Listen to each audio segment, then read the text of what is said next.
Hey folks, it's Brian Blessing in Las Vegas. Glad to be with you. BangTheBooks.com. Get ready for the big game. And we'll have that podcast with Adam Burke. I'll be with him on Tuesday. He's there for you every day this week.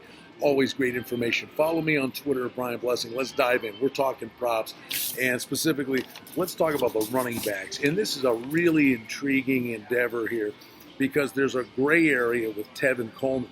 If Coleman doesn't go, then Matt Breida, you got to think, is going to be partially involved in the game plan here, and that could really have an impact on how you play these props. Really, just later in the week, find out what's going on with Coleman. Looks like he's probably not going to go.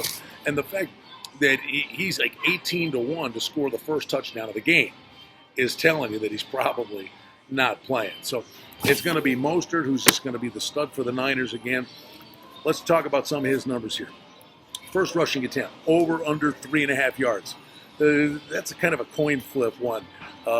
He's going to get the ball early on that one play. That's like rolling the dice a little bit. Now, Matt Breida, he's also at 3.5 for his first carry. And I think, they're going to be putting him in situations, maybe, draw plays, things of that nature. But I think Breida could actually go over the total. And the reason he really didn't get any work in the game against Green Bay was he probably got no reps at all leading up to that game, and then Coleman got hurt early on. I would think Breida is going to get a lot of work in the 2 weeks leading up to the football game, and I think you maybe take a peek at him here. Total rushing yards for Mostert is 80.5 after the 220 day he had against the Packers. First reception for Mostert coming out of the backfield at 6.5 yards. Then we look at the longest run here for Mostert, 16.5. He busted a bunch of big ones against the Packers. Then the total attempts, I think this one you could look to go over the total, 17.5, because I think it's correlated. Niners got to run the ball, play good defense. So much of this is incumbent on who gets the lead, but generally speaking, the Super Bowls are slow starters. I think Mostert does go over the 17.5. Now, interesting, will he score a touchdown? He's minus $2 on the yes. The no is plus $1.70. For him to score a touchdown in the first half, the no is minus $1.60. Total receiving yards, 20.5 yards for Mostert.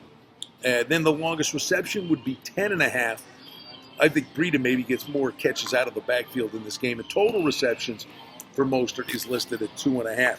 Now, are there correlations here? Shortest touchdown, this is an annual one, over under 1.5, and the under is always the favorite, and it's minus $1.60 for the shortest touchdown of the game to be a yard in distance. Other side of the coin for the Chiefs is Damien Williams. His first carry, 3.5 yards. Total rushing yards for Williams is 50.5. The rub is week in, week out. Mahomes is the guy that leads this team in rushing, and with Mahomes at 38.5 passing attempts, they're throwing it a lot. So I think Williams may be a little sketchy on the 50.5 here. Receptions, 4.5, under $1.20 for Williams out of the backfield. Total rushing attempts, 13.5. And will Williams score a touchdown? This is where they're telling you he will have an impact. And again, I think it all correlates back to the shortest rushing touchdown, or the shortest touchdown is 1.5. The yes is minus $1.30 that Williams will indeed score. So you got to read between the lines. It's the Rubik's Cubes for the running backs. And I do think Matt Breida is a guy you could take a look at that's going to be involved if Coleman doesn't go, and it looks like he's not.